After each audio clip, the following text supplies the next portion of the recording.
Selamat malam sobat kawan horor pecinta cerita horor. Malam ini Kang Sarman akan menceritakan sebuah kisah horor yang mengerikan. Berjudul asli Pesugihan Ludah Pocong dari akun Twitternya Om Ras. Baiklah, kita langsung saja masuk ke ceritanya.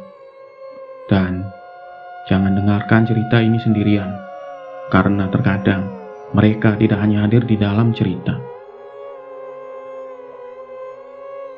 Tahun 2018, Kalimantan Selatan. Sebut saja namanya Hatni. Saat itu dia baru saja lulus sekolah menengah atas. Namun, karena orang tuanya tidak punya biaya, akhirnya Hatni memutuskan untuk tidak melanjutkan pendidikannya ke bangku kuliah. Kemudian ia memilih untuk mencari pekerjaan. Apapun pekerjaannya nanti, Hatni berharap ia bisa membantu perekonomian keluarganya. Tapi, sudah hampir 1 bulan ia melamar ke sana kemari. Tidak ada juga yang mau menerimanya. Hingga suatu hari, saat itu Hatni yang sedang menemani ibunya ke pasar bertemu dengan seorang kakak kelasnya dulu. "Hatni, gimana kabarnya sekarang?" tanya gadis itu kepada Hatni. "Alhamdulillah baik kak. Kakak sendiri gimana kabarnya?" "Baik juga. Kamu udah kerja?" Hatni tersenyum tipis. Ia melihat ke arah ibunya yang sedang memilih sayur. "Belum kak, sudah sebulan aku cari kerja ke sana kemari, tapi belum ada hasil. Kebetulan nih, di tempat kerjaku sedang mencari karyawan baru. Kamu mau gak?" "Mau kak," jawab Hatni cepat. "Tapi kerja di warung makan gak apa-apa?" "Gak apa-apa kak, dimanapun dan apapun pekerjaannya aku siap." "Ya sudah kalau begitu, aku langsung telepon bos dulu ya." Seraya mengeluarkan HP dari dalam tasnya, kemudian sedikit menjauh dari Hatni, mencari tempat yang lebih tenang untuk menelpon. Hatni mengangguk. Terlihat Susi menempelkan HP-nya di telinga, dan tidak lama kemudian, ia seperti sedang berbicara. Setelah beberapa saat berbicara melalui telepon, Susi pun menghampiri Hatni yang masih berdiri penuh harap.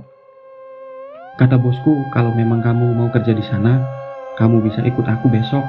Sekalian kamu lihat-lihat tempat kerja dan membicarakan soal gaji. Gimana?" Dengan cepat Hatni mengangguk, bibirnya tersenyum lebar. "Aku mau kak, aku mau. Terima kasih ya kak. Semoga dengan pekerjaan ini aku bisa membantu orang tuaku," ucap Hatni. Susi pun tersenyum. "Pasti kamu bisa. Besok aku jemput kamu ya," ujar Susi. "Nggak usah kak, biar aku yang ke rumah kakak. Kasihan kakak kalau harus ke rumahku, kan aku yang mau ikut. Jadi sudah wajar kalau aku yang menyamperin kakak." "Nggak apa-apa, aku pakai motor kok, nggak capek.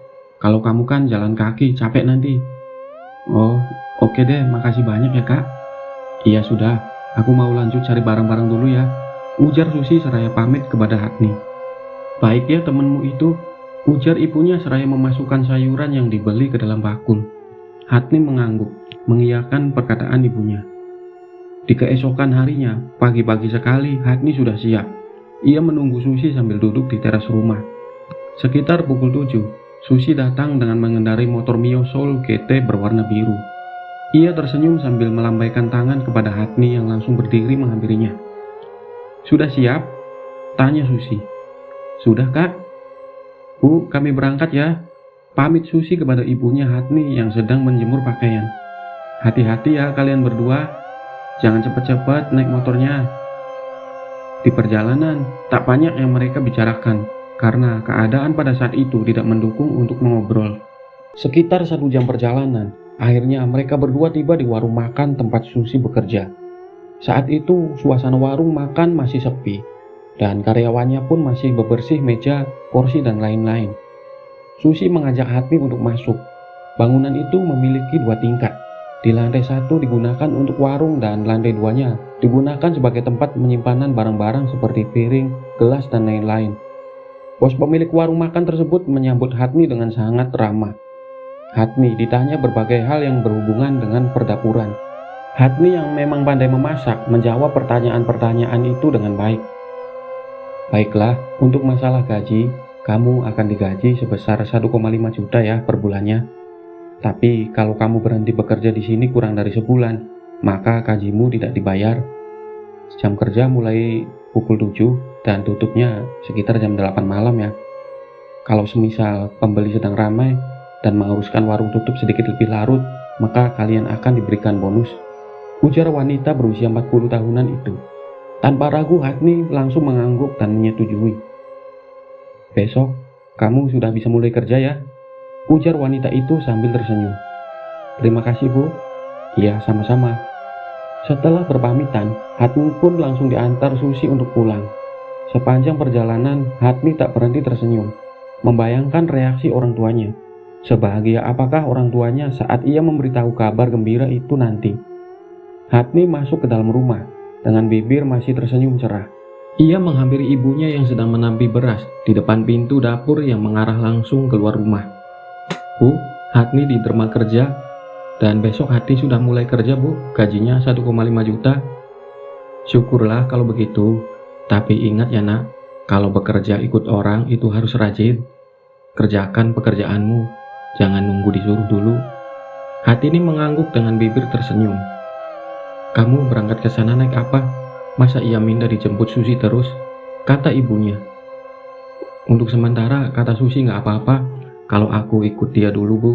Cuma ya gitu, kami harus berangkat lebih pagi agar bisa sampai tepat waktu di tempat kerja. Oh begitu. Iya, Bu. Keesokan harinya, pagi-pagi sekali Hatni sudah menunggu kedatangan Susi di depan rumah. Sama seperti hari sebelumnya, begitu Susi datang, mereka pun langsung berangkat. Di awal masuk kerja itu, Hatni diperkenalkan oleh Susi pada karyawan-karyawan lain. Di sana ada 2 karyawan terdahulu, 1 perempuan dan 1 laki-laki. Jadi ditambah Susi dan Hatni, karyawan rumah makan itu berjumlah 4 orang. Hatni di bagian dapur bertugas menggoreng lauk, membuatkan minuman dan mencuci-cuci piring kotor. Sementara Susi sebagai pelayan. Sanah sebagai kasir, Azrul bertugas untuk mengantarkan makanan bagi yang memesan melalui WA. Pada hari pertama itu, Hatni cukup kaget dengan keadaan warung yang hampir tidak pernah kosong tersebut. Selalu saja ada tamu di setiap jam 10 ke atas, hingga malam hari. Di hari pertama masuk kerja itu saja, Hatni sudah merasakan lembur. Mereka tutup sekitar jam 10 malam. Dan setelah warung tutup, Hatni dan Susi langsung pamit pulang. Tiap malam begini, Kak? Tanya Hatni. Iya, hampir tiap malam selalu lembur, Hat. Dalam sebulan paling 2 atau 5 hari kita bisa pulang tepat waktu, jawab Susi. Apa kakak nggak takut pulang malam sendirian terus? Enggak dong, karena kan biasanya pacarku yang anter. Kalau sekarang kan sudah ada kamu. Kalau aku lebih takut sama orang jahat, Kak, pulang malam-malam begini sendirian, ujar Hatni. Kamu lupa ya, aku ini kan bisa bela diri. Oh iya, dulu kakak kan pernah ngalahin anak laki-laki di sekolah. Terdengar tawa mereka berdua menghiasi heningnya malam itu. Terima kasih ya, Kak, ucap Hatni pada Susi saat mereka sudah sampai di depan rumah Hatni. Saat itu terlihat ayah Hatni sedang duduk di teras. Kok ayah di luar? Ayah nunggu kamu nih. Kenapa baru pulang? Larut sekali. Pikiran ayah sudah kemana-mana, nak, ujar ayahnya. Lembur ya, malah tadi kata Susi pulang tepat waktunya bisa dihitung dengan jari. Oh begitu, berarti warung itu terkenal sekali ya. Sampai-sampai pelanggannya banyak sekali. Iya ya. Kasiannya anak ayah ini pasti capek sekali. Tapi nanti kalau sudah terbiasa, nggak terasa capek lagi kok ya, jawab Hatni sambil tersenyum. Kamu jangan mandi malam-malam ya nak, nggak baik, ujar ayahnya. Iya ya. Nanti selesai ganti baju kamu makan ya, biar ayah temani. Iya ya. Ibu sudah tidur ya? Sudah dari jam 8 tadi. Hatni mengangguk. Ia langsung masuk ke dalam rumah, sementara ayahnya berjalan ke arah dapur. Setelah ganti baju dan mengelap sedikit badan dengan tisu basah, Hatni pun keluar. Ia melihat di dapur, ayahnya sudah menyediakan makanan untuk Hatni. Ayo makan nak. Hatni duduk lesehan bersama sang ayah. Ayahnya terlihat sangat perhatian pada Hatni. Ya, ayahnya memang sudah seperti itu sejak dulu. Bagaimana bosmu? Baik? Tanya ayahnya. Baik ya, teman-teman juga pada baik semua. Syukurlah kalau begitu. Orang mana bosmu itu? Kalau ciri-cirinya fisiknya sih sepertinya orang Cina ya, tapi logat bahasanya seperti orang Jawa. Oh begitu ya, ujar ayahnya sambil mengangguk. Sudah ya, Hatni udah kenyang. ujar Hatni saat ayahnya ingin mengisi ulang nasi ke dalam piringnya. Kamu mau teh jahe biar ayah buatkan ya? Nggak usah ya, sudah larut sekali, kasihan ayah. Hatni juga udah ngantuk. Sebentar saja, ayah buatkan dulu ya, untuk memburu angin. Apalagi tadi kamu pulangnya larut sekali, kena angin malam, nanti masuk angin. Tapi Hatni udah ngantuk ya, nantilah, ini minum tolak angin. Di kamar masih ada satu, ayah kan juga capek, jadi kita tidur aja ya. Nggak usah buat teh jahe, sudah larut malam ya. Ya sudah, kalau begitu kamu istirahat ya, ujar ayahnya. Saat tubuhnya sudah rebahan di kasur, Hatni merasa sangat nyaman, dan tidak lama kemudian ia pun terlelap. Sama seperti sebelumnya, pagi itu Susi datang menjemput Hatni, lalu mereka berdua berangkat kerja bersama-sama. Sesampainya di tempat kerja, mereka melihat warung sudah buka, dan bos mereka sedang duduk-duduk di salah satu kursi sambil bermain HP. Susi, Hatni, kemari sebentar, panggil bos mereka. Ada apa bu? Tanya keduanya setelah mendekat. Hari ini saya mau pergi, mungkin malam baru pulang, dan katanya itu si Sana nggak enak badan, jadi nggak masuk hari ini. Nggak apa-apa ya, kalian cuma sepertiga saja hari ini. Nanti saya kasih bonus lah. Lanjut si bos sambil tersenyum. Aman bu, nggak apa-apa. Si Hatni juga gesit kerjanya, jadi kami pasti menghandle semuanya, ujar Susi. Baiklah kalau begitu, terima kasih ya sebelumnya. Oh iya, nanti semisal kalian lapar, gunakan saja uang di laci untuk beli makanan ya. Baik bu, jawab keduanya. Setelah itu bos mereka pun berpamitan untuk pergi. Kenapa mesti beli makanan di luar kak? Kan di sini juga warung makan. Iya, biasanya memang begitu. Di saat jam makan, bos selalu beli makanan di luar untuk karyawan. Aku juga kurang tahu alasannya. Hatni mengangguk. Ia berpikiran kalau bosnya mungkin saja pelit, disebabkan makanan-makanan yang dijual di warung itu lumayan mahal. Berbeda kalau beli ayam geprek di luar dengan harganya yang cuma 8 hingga 10 ribuan per porsi. Zrul, tolong ambilkan kecap dan satu lusin piring baru ya untuk naruh sate ini, Zrul. Ini piringnya sudah banyak yang pecah, ujar Susi menyuruh Azrul yang baru saja datang. Tanpa berkata-kata, Azrul lantas mengambil kunci pintu lantai atas. Hatni yang sedang menyapu melihat ke arah Azrul yang sudah menaiki tangga. Tangga itu tepat berada di samping toilet yang diperuntukkan untuk pembeli. Namun tidak lama setelah Azrul naik, tiba-tiba Azrul berlari turun dengan wajah ketakutan. Kamu kenapa? Tanya Susi. Enggak apa-apa, aku kebelet PAB. Kamu ambil sendiri saja ya, ujar Azrul. Dasar, gerutu Susi. Ayo Hat, ke atas, ajak Susi kemudian. Hatni nurut-nurut saja. Ia langsung meletakkan sapunya dan ikut naik ke atas bersama Susi. Saat berada di lantai atas itu, Hatni merasa hawanya agak berbeda. Bulu kuduknya tiba-tiba merinding saat masuk ke sana. Lantai atas itu memiliki luas setengah dari lantai bawah. Di sana juga ada 2 kamar. Itu kamar untuk apa kak? Tanya Hatni. Kamar yang ini untuk karyawan, semisal ada yang mau nginep di sini, gratis. Kalau yang satunya aku nggak tahu untuk apa, nggak pernah dibuka soalnya. Hatni mengangguk. Kemudian ia pun membantu Susi mencari barang-barang yang dicarinya. Barang-barang untuk stok itu berada di rak samping kamar yang diperuntukkan untuk karyawan. Setelah selesai mengambil barang-barang yang diperlukan, mereka pun turun. Azrul terlihat menatap mereka dengan tatapan aneh. Sambil sesekali ia mengarahkan pandangannya ke arah atas. Kamu kenapa Zrul? Tanya Susi. Enggak apa-apa, jawab Azrul seraya berbalik badan meletakkan tempat sampah yang sepertinya baru saja ia cuci. Hat, panggil Azrul. Iya. Udah lupain aja. Apa sih? Kalau ada yang mau diomongin, omongin aja. Kenapa? Tanya Hatni. Azrul tertawa. Pasti kamu penasaran kan? Aku cuma sengaja kok, mau bikin kamu penasaran saja. Azrul kembali tertawa. Hatni hanya bisa menatap Azrul dengan kesal sambil mengomel dalam hati. Hari itu berjalan seperti biasa.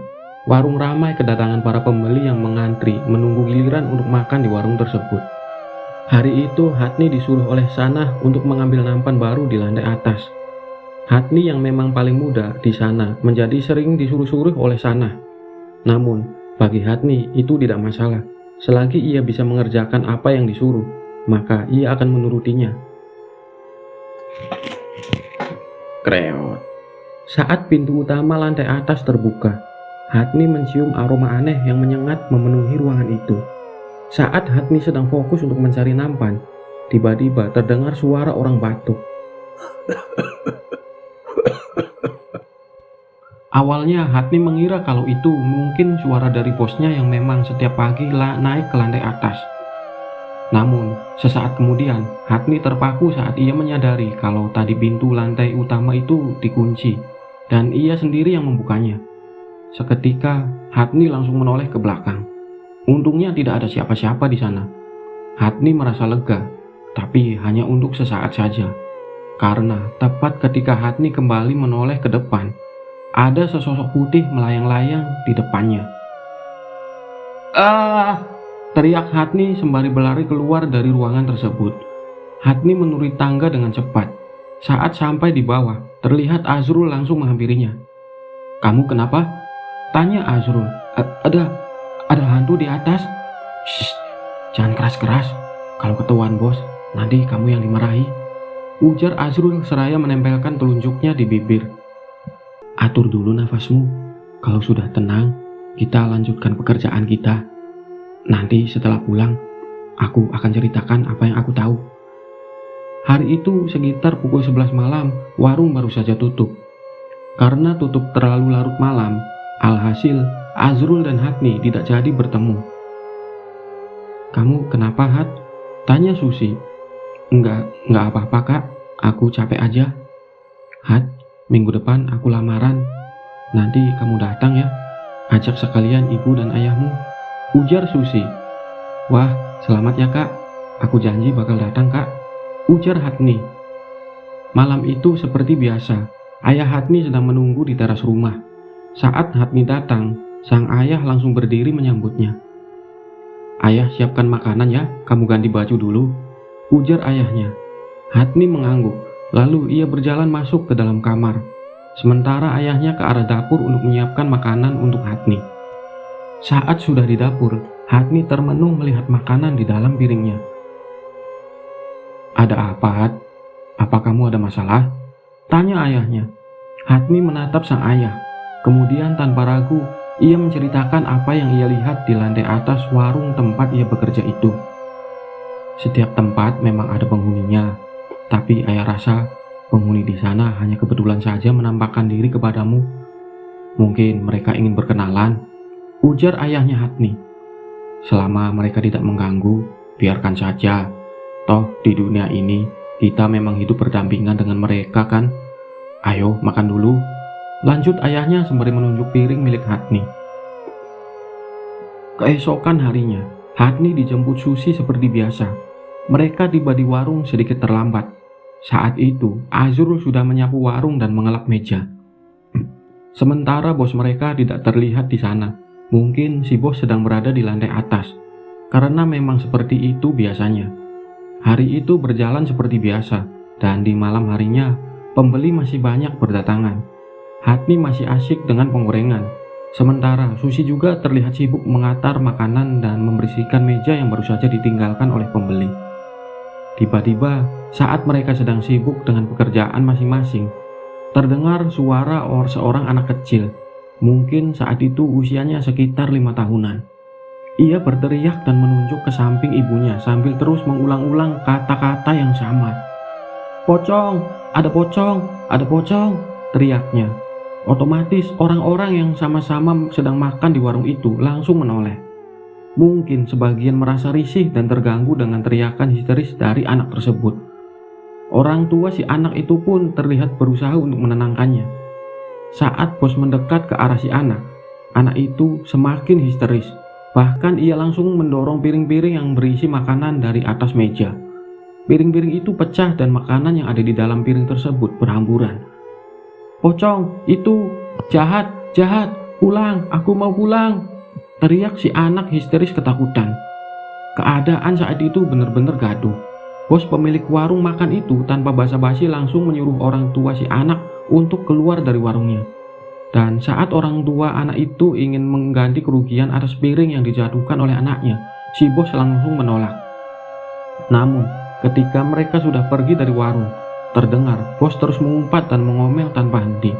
Raut wajahnya yang biasanya ramah pun menjadi masam hari itu.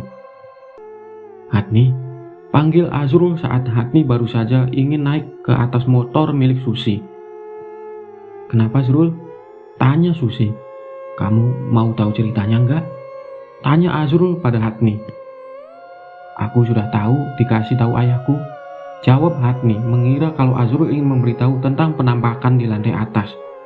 Azrul tampak kecewa, namun ia tetap tersenyum dan mengangguk. Keesokan harinya, tidak seperti hari-hari sebelumnya, hari itu warung sepi pembeli. Dari pagi hingga sore, paling hanya sekitar 5-10 orang yang makan di warung tersebut. "Tutup saja," ujar si bos dengan wajah masamnya ketika nyuruh anak buahnya untuk tutup warung. Sesekali, Hatni mendengar bosnya itu mengomel, entah kepada siapa.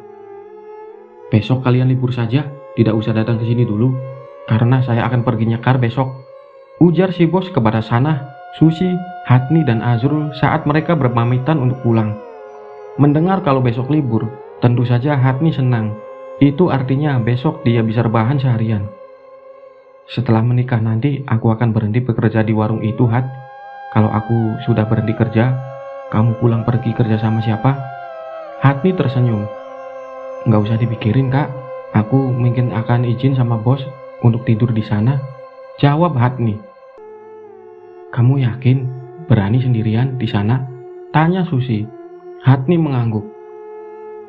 "Bukan maksudku menakut-nakuti kamu, Hat. Tapi warung itu rada angker.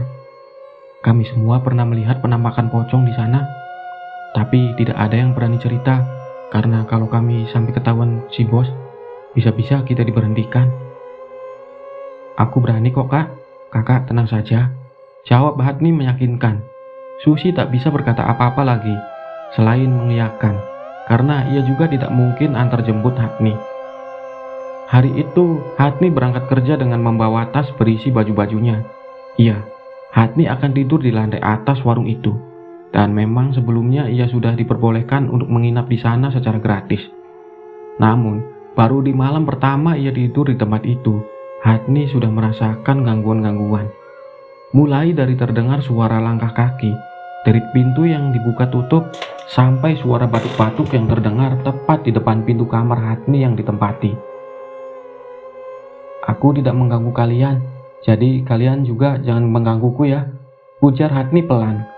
Dan setelah Hatni berkata seperti itu, suara-suara tersebut pun menghilang. Di keesokan harinya, Hatni bangun pagi-pagi sekali. Ia mulai membersihkan area halaman warung sembari menunggu bosnya datang. "Bagaimana tidurnya, Nyenyak?" tanya si bos saat ia melihat Hatni sudah bekerja. "Nyenyak, Bu." "Tentu saja, apalagi kalau sendirian tidur tidak ada yang mengganggu, betul kan?" "Iya, Bu, betul," jawab Hatni. Hari itu warung ramai sekali, bahkan sampai jam sudah menunjukkan pukul 11 malam. Pembeli masih terus ramai berdatangan, dan sekitar pukul 1 malam, barulah warung tutup. Sanah dan Azrul pamit pulang terlebih dahulu, sementara Hatni masih berada di warung untuk membantu bos. "Kamu tidur dulu saja, Hatni. Kamu juga harus istirahat untuk besok lagi," ujar bosnya seraya menghitung uang. "Baik, Bu," ucap Hatni seraya menaruh kain lap yang dipegangnya. Hatni berjalan menaiki tangga. Saat ia baru saja membuka pintu kamarnya, tiba-tiba terdengar suara orang yang sedang batuk di belakangnya.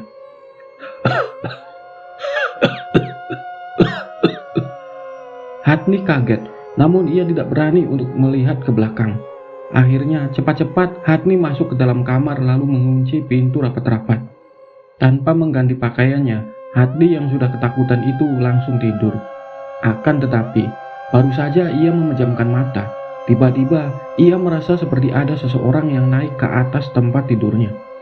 Hatni yang masih setengah sadar itu pun lantas membuka penutup wajahnya untuk melihat siapa yang berbaring di sampingnya saat itu. Waktu Hatni membuka matanya dan menoleh ke samping, seketika Ia dibuat sangat kaget sekaligus ketakutan saat melihat sosok pocong dengan wajah hitam gosong berbaring tepat di sampingnya. Namun ketika Hatni hendak berteriak, suaranya tidak bisa keluar dan tubuhnya terasa lumpuh. Yang bisa Hatni lakukan saat itu hanya berdoa dan meminta pertolongan kepada Tuhan.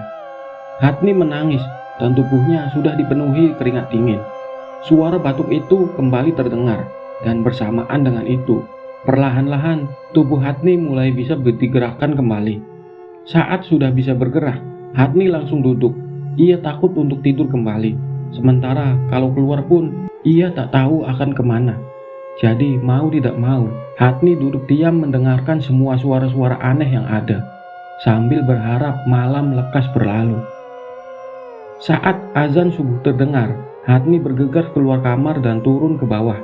Ia memutuskan untuk duduk di sana sampai hari benar-benar terang. Kebetulan hari itu Azrul datang pagi-pagi sekali.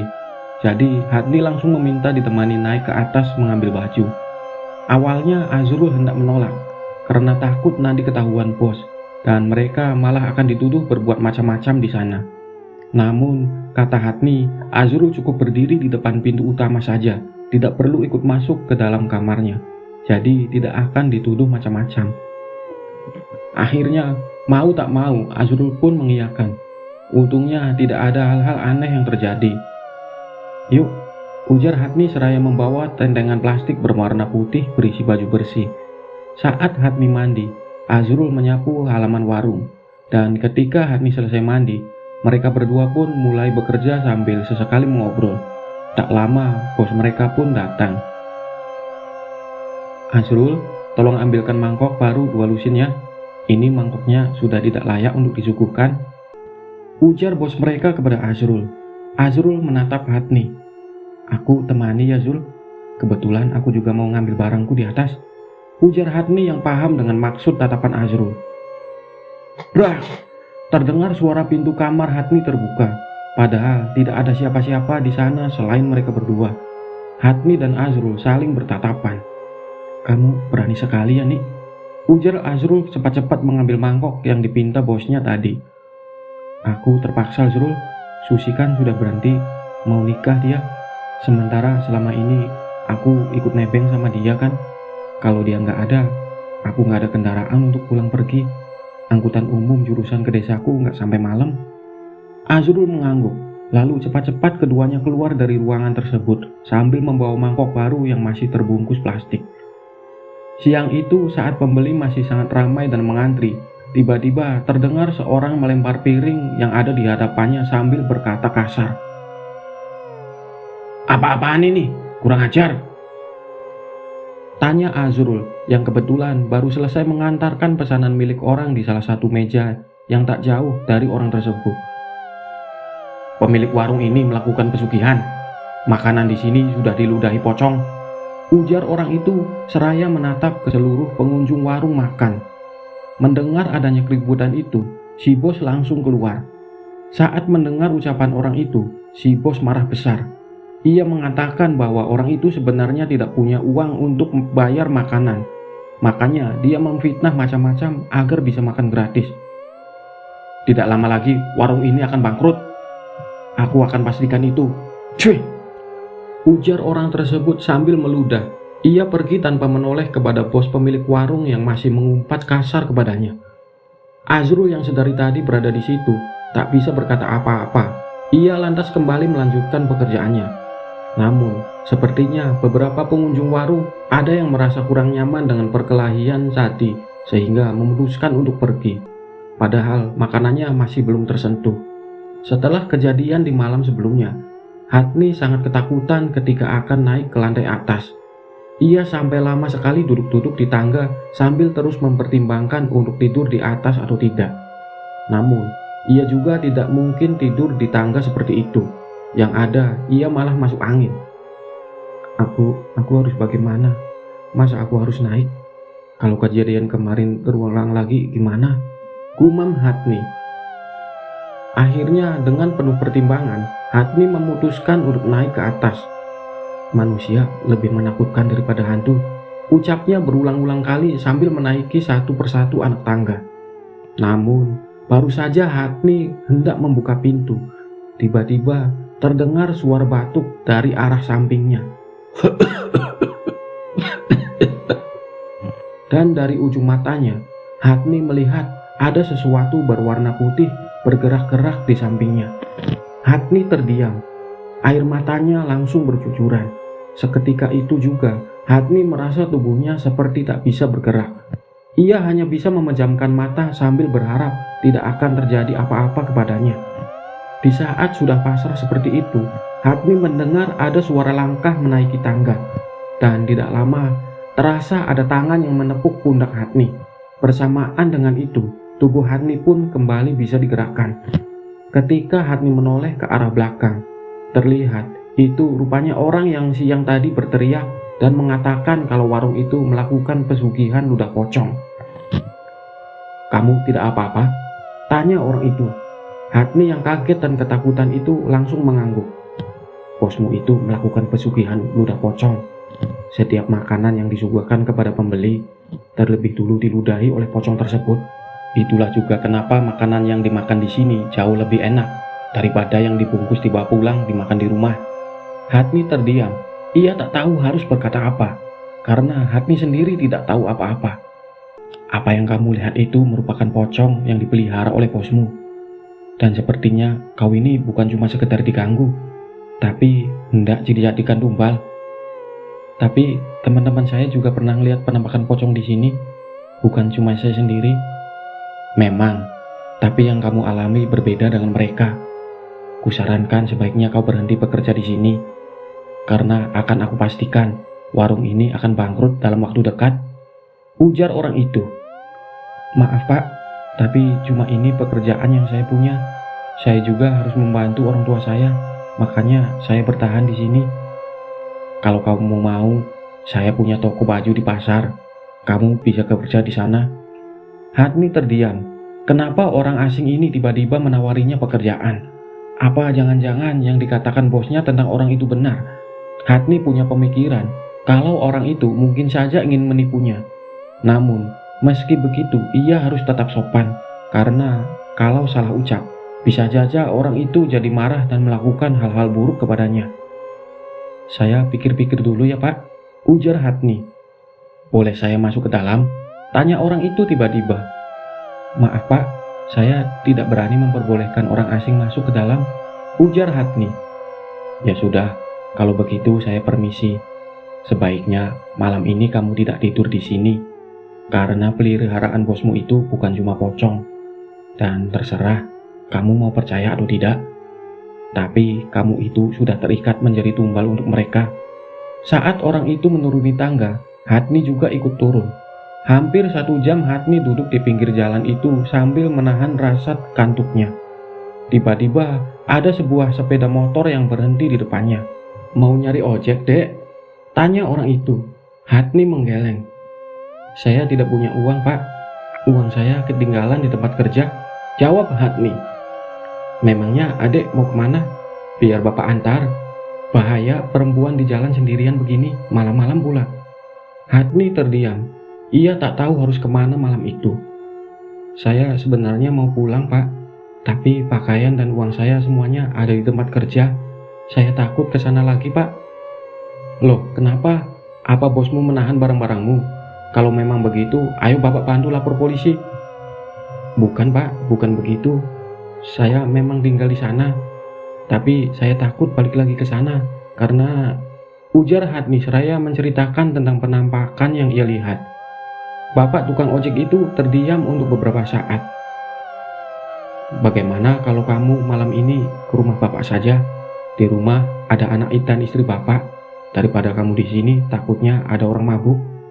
Karena sudah tidak tahu mau kemana, akhirnya Hatni pun menerima tawaran si bapak. Karena sepertinya bapak itu orang baik. Dan benar saja, saat Hatni sampai di rumah si bapak, terlihat ada anak dan istrinya yang sudah tidur terlelap.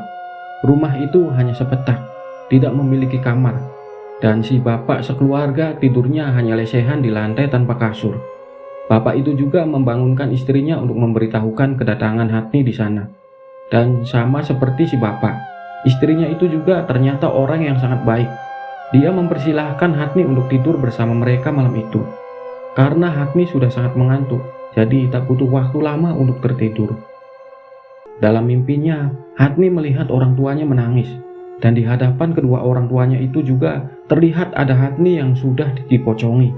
Nafas Hatni seketika terasa sesak saat ia membuka mata. Tiba-tiba, ia merasa tubuhnya tidak bisa digerakkan.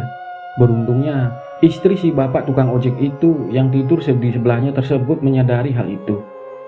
Hatni, Hatni, bangun Hatni, Hatni, panggilnya sambil menggoyang-goyangkan tubuh Hatni. Hatni merasa kalau tubuhnya digoyang-goyangkan seperti itu, namun ia tidak bisa bergerak. Hatni juga mendengar saat istri tukang ojek itu membangunkan suaminya untuk membantu menyadarkan Hatni. Tubuh Hatni sudah basah oleh keringat dingin. Tapi meski begitu, ia masih belum bisa menggerakkan tubuhnya. Padahal ia sudah berusaha sekuat tenaga agar bisa bergerak.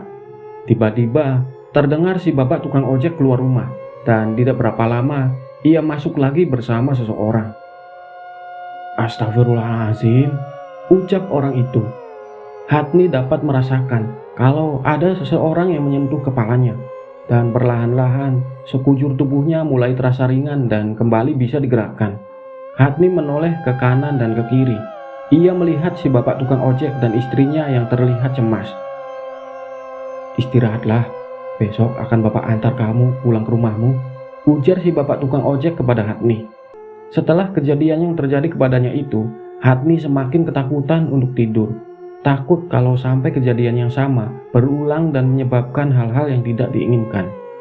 Keesokan paginya, Hatni diantar si bapak ke warung untuk mengambil pakaian dan uangnya.